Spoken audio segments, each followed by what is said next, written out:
안녕하세요. 말씀 묵상의 이광재 목사입니다. 저희들이 이제 여호수아서를 마무리하고 이 전쟁의 승리에 대한 감사 찬양시를 같이 보고 있습니다. 118편을 어저께는 전반부를 봤는데요. 오늘은 이어서 후반부 나머지 부분을 같이 보도록 하겠습니다. 이 전쟁에서 승리하는 이 부분, 또 이 승리 가운데 하나님을 찬양하는 이 시편을 통해서 또 저희들이 하나님을 다시 한번 바라보면서 저희들이 의지할 분은 하나님밖에 없다라는 또 이런 믿음을 새롭게 하는 그런 귀한 시간이 되었으면 합니다. 제가 기도하고 시작하겠습니다. 하나님 아버지 감사합니다. 저희들이 하나님의 은혜가 없으면 살 수 없고 천지 만물을 창조하신 하나님의 놀라우신 섭리가 아니면 저희들이 바라볼 소망이 없다는 것을 깨닫습니다. 오늘도 하나님께서 귀한 말씀 주셨사오니 저희들이 이 말씀을 통해서 성령님의 조명하심 가운데 깊이 깨닫는 시간 될 수 있도록 인도하여 주시옵소서. 감사드리며 예수님의 이름으로 기도드립니다. 아멘. 자, 시편 118편 19절에서 29절 말씀까지 먼저 봉독해 드리도록 하겠습니다. 내게 의의 문들을 열지어다. 내가 그리로 들어가서 여호와께 감사하리로다.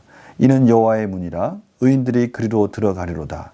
주께서 내게 응답하시고 나의 구원이 되셨으니 내가 주께 감사하리이다. 건축자가 버린 돌이 집 모퉁이의 머릿돌이 되었나니 이는 여호와께서 행하신 것이요 우리 눈에 귀한 바로다.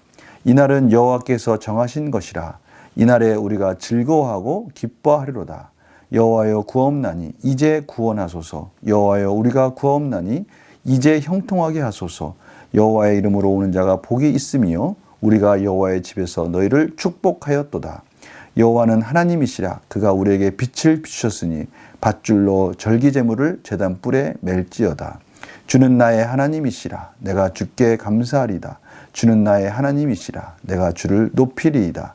여호와께 감사하라. 그는 선하시며 그의 인자하심이 영원함이로다. 아멘. 오늘 본문을 보니까요, 이 성전에 들어오는 이 순례객들의 그런 행렬을 상상하시면 될 것 같아요. 이스라엘의 절기가 되면 6월절이 되면 온 지역에서 순례자들이 와서 성전으로 오게 됩니다. 제물을 드리러 성전에 오게 되는 것이죠. 그 장면을 상상하시면서 이 시편을 읽으시면 될 것 같습니다. 의의 문들을 열지어다. 하나님의 성전의 문을 열지어다. 그러면서 그리로 들어가서 여호와께 감사하리로다. 이렇게 찬양하고 있습니다. 근데 그 문은 아무나 들어가는 것이 아니죠. 여호와의 문이라 의인들이 그리로 들어가리로다. 하나님의 백성들, 하나님의 택한 백성들이 그 문으로 들어갈 수 있다라고 그렇게 찬양하고 있습니다. 22절, 23절은 참 유명한 성경 구절입니다. 건축자가 버린 돌이 집 모퉁이의 머릿돌이 되었나니. 이 상황은 참으로 완전히 역전되는 상황입니다. 건축자의 버린 돌, 아무 쓸모없다고 버린 돌이 집 모퉁이의 머릿돌이 되었다. 가장 중요한 부분에 그렇게 쓰임받는 돌이 되었다라고 말하면서 이는 여호와께서 행하신 것이요 우리 눈에 귀한 바로다. 이 부분을 신약에서 베드로도 그렇고요. 또 예수님도 이 부분에 대해서 이 기이한 섭리를 이루신 하나님, 인간의 눈으로 볼 때는 인간의 욕심을 가지고 또는 인간의 여러 가지 생각을 가지고 아무것도 아닌 것 같은 그러한 모습들, 그러한 일들, 특별히 예수 그리스도께서 십자가에 죽으신 이 놀라운 사건, 이 사건이 부활로 말미암아 완전히 새롭게 하나님의 언약을 완성하는 놀라운 역사를 이루신 그 장면을 표현할 때 바로 이 부분을 가지고 인용하였습니다. 건축자의 버린 돌이 집 모퉁이의 머릿돌이 되었다. 이건 주님의 놀라운 부활을 말씀하시는 것이죠. 또 우리의 인간적인 면으로 우리의 삶으로 적용한다면 참으로 하나님의 구원받은 백성들은 하나님께서 극적인 순간에 구원해 주신 장면을 저들이 상상할 수 있습니다. 참으로 모두가 다 좌절하고 실망하는 그 순간에 하나님께서 구원해 주셔서 너무나 소중한 존귀한 자로 세워주셨다라고 그렇게 고백할 수 있는 것이죠. 또 이날은 여호와께서 정하신 것이라. 이날에 우리가 즐거워하고 기뻐하리로다.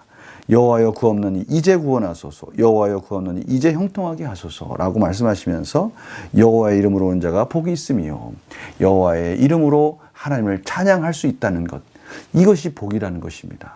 하나님의 백성들이 하나님의 말씀 가운데 하나님을 믿는 믿음 가운데 산다는 것, 그 영원하신 하나님의 인자하심 가운데 그 하나님 놀라우신 구속하심 속에서 구원하심 속에서 산다는 것, 이것이 복이다라고 지금 찬양하면서 우리가 여호와의 집에서 너희를 축복하였도다, 하나님의 축복받는 백성들의 모습을 지금 그리고 있습니다. 또 이들은 그냥 오는 것이 아니죠. 그들은 각기 희생 제물들을 가지고 오고요.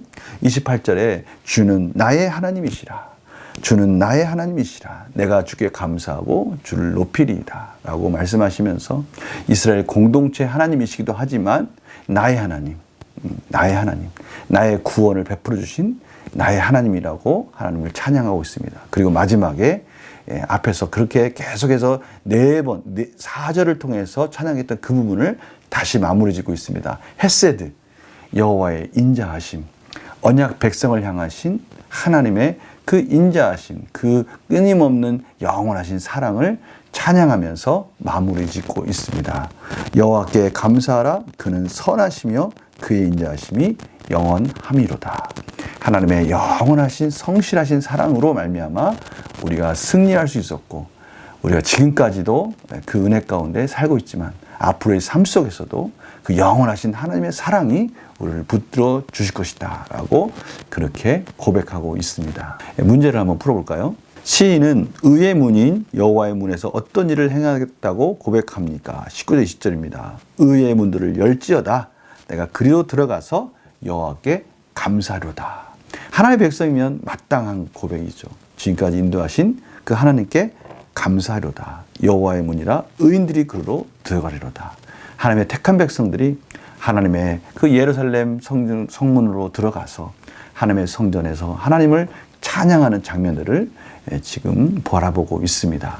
감사하는 것이 의인들의 마땅한 바고, 그렇게 인도해 주신 하나님, 의인들을 인자하시며 붙들어 주신 하나님, 그분을 찬양할 것이다 라고 그렇게 고백하고 있습니다.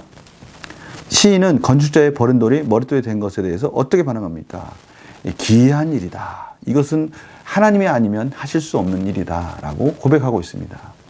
예수 그리스도를 우리 가운데 보내주시고 모두가 다 그 예수 그리스도의 그 연약함 속에서 참으로 아무 말 없이 끌려가셔서 십자가에 죽으시는 그 장면을 볼 때는 모두가 다 나무에 달린 저주받은 자라라고 그렇게 손가락질하는 바로 그 예수 그리스도께서 부활하시는 말미암아 이제 성전의 머리가 되시고, 이제 우리는 각 지체대에 되어서 하나님 안에 성전을 완성한 것입니다.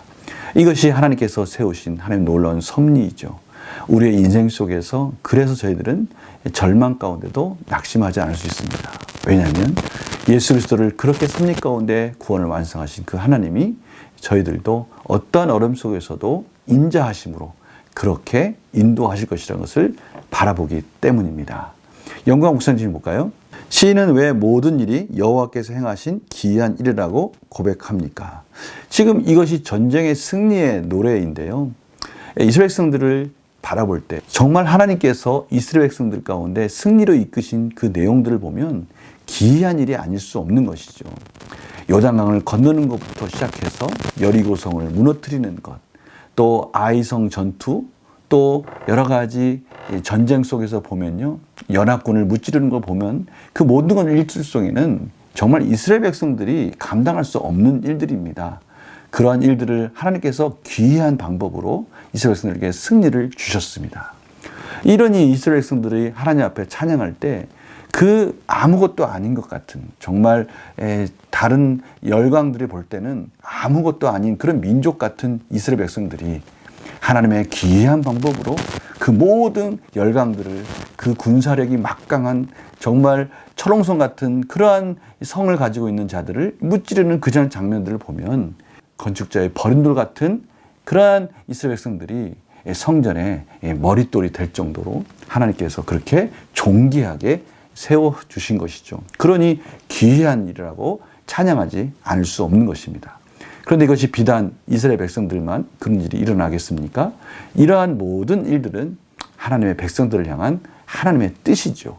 그래서 저희들은 이 말씀을 통해서 이 말씀이 근거가 되고, 이 말씀이 언약이 되고, 이 말씀이 결국 지금 저희들에게 주시는 하나님의 말씀으로 받고 저희들도 아멘이라고 고백하는 것입니다.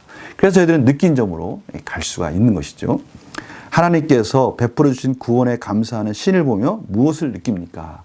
바로 이러한 감사의 제목들은 마땅히 저희들의 삶 속에서도 드려져야 될 감사 찬양인 것이죠. 하나님은 저희들 하루하루 순간순간 이러한 기이한 방법으로 저희들을 인도해 주고 계시지 않습니까? 어쩌다 보면 정말 하나님의 은혜가 아니면 살 수 없는 그 기가 막힌 그 순간에서도 하나님 저희들을 구원해 주셨습니다. 그러나 사실 여기까지 오는 그 모든 과정은 한순간이라도 뒤틀어졌다면 올 수 없는 그런 우리의 자리입니다. 바로 이스라엘 백성들이 그 여리고성을 무너뜨리고 가나안을 정복하는 그 과정은 우리 인생 속에서의 영적 전쟁이기도 하고요. 우리 인생에서의 치열한 삶의 현장에서의 그런 전쟁이기도 합니다. 그럴 때마다 하나님은 저희들을 기이한 방법으로 하나님의 은혜 가운데 인자하심으로 인도해 주셨습니다. 저희들도 그 하나님께 감사 찬양을 드리는 것이 마땅한 것이죠. 오늘 바로 그 부분을 저희들에게 도전을 주고 계십니다. 저희들에게 멈추었던 감사 찬양을 하나님께 드리기를 하나님이 원하고 계시죠. 이 감사 찬양은 그냥 하는 찬양이 아닙니다. 저희들 삶 속에서 깊은 묵상 속에서 전쟁의 승리를 주시고 영적으로 하나님 앞에 정말 하나님의 은혜가 아니면 살 수 없다라는 끊임없는 자각이 일어나는 그 깊은 묵상 속에서 오는 하나님 앞에 찬양하지 않을 수 없는 그런 깊은 찬양의 메시지를 하나님께 감사하며 기도하기를 원하고 계시는 것이죠. 오늘 그 부분에 대해서 저희들이 감사하는 시간을 가졌으면 하는 것이죠. 그래서 결단과 적용에는요, 나는 주님께서 주신 구원의 은혜를 삶에서 어떻게 표현하고 있습니까? 바로 이 부분입니다.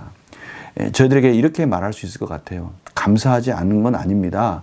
늘 감사하고 있습니다. 그런데 중요한 건 뭡니까? 표현이에요, 표현. 하나님 앞에 표현할 때와 표현하지 않을 때 우리의 삶에는 분명한 차이가 있는 것이죠. 표현하는 것이 중요하다고 지금 말씀하시는 겁니다. 우리가 오늘은 하나님 앞에 정말 감사 찬양으로 영광 돌렸으면 좋겠어요.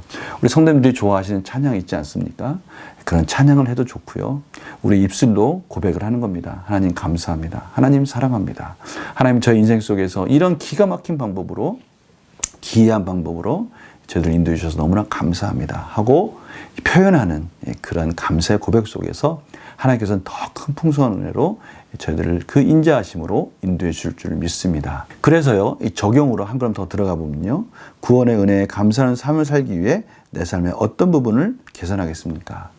이제 하나님께 감사 찬양을 드리고 나면 저희들은 이 감사하는 자들은 또 마땅히 그 감사하는 마음으로 또 우리 삶의 변화가 따라오는 게 당연하겠죠. 예를 들면 저희들이 부모님께 너무나 감사하게 되면 또 우리 부모님이 기뻐하시는 것은 무엇일까 하고 또 자녀들은 부모들이 기뻐하는 일을 찾아가지 않습니까? 바로 그 부분을 말씀하시는 겁니다. 저희들이 하나님께 정말 감사한다, 정말 하나님께 감사합니다라고 진심으로 고백한다면, 아, 우리 하나님께서 좋아하시는 것은 무엇일까? 하나님께서 기뻐하시는 것은 무엇일까? 아, 하나님이 이런 일들은 하기를 원치 않으신 일들인데 내가 정말 감사하는 마음으로 이런 부분은 또 하나님 기뻐하시는 삶으로 바꿔야 되겠다. 이런 고백도 있는 거 아닙니까? 바로 그 부분이 또 따라와야 된다는 것이죠. 우리가 이 부분 또 같이 적용했으면 좋겠습니다. 오늘 두 가지죠. 하나는 하나님 그동안 감사합니다를 표현하지 못했다면 이제 찬양으로 또 하나님 앞에 기도함으로 감사하는 고백으로 여러 가지 것들의 방법으로 하나님께 표현하는 시간을 갖겠습니다. 또 하나는 이제 감사하는 마음으로 하나님 기뻐하신 삶으로 한 걸음 나아가겠습니다. 이러한 고백들이 우리에게 드려지고 그런 결단 속에서 우리 삶이 변화될 때 우리의 이러한 변화된 삶 속에서 하나님께서는 더 풍성한 영적 부자로 저희들을 인도해 주실 것입니다. 우리 하나님 앞에 감사하며 오늘 하루도 복된 하나님이 기뻐하신 삶으로 변화되는 그런 의미 있는 하루가 되기를 간절히 축원합니다. 제가 기도하고 마치겠습니다. 하나님 감사합니다. 저희들 여기까지 인도하신 것 너무나 감사합니다. 이제는 그 감사의 표현을 하나님께 드리게 하여 주시옵시고 이제는 하나님께 감사한다고 말만 하는 것이 아니라 실질적으로 하나님이 기뻐하신 삶으로 저희들이 한 걸음 나아갈 수 있도록 변화될 수 있도록 인도하여 주시옵소서. 감사드리며 예수님의 이름으로 기도드립니다. 아멘. 오늘 말씀을 통해서 우리 감사의 표현을 다양하게 한번 만들어 봤으면 좋겠어요. 그리고 또 하나님 기뻐하시는 삶의 변화가 어떤 복된 길로 인도하시는지 오늘 참으로 즐겁고 행복한 하루가 되기를 간절히 축원합니다. 내일 또 말씀 묵상에서 같이 뵙겠습니다. 안녕히 계세요.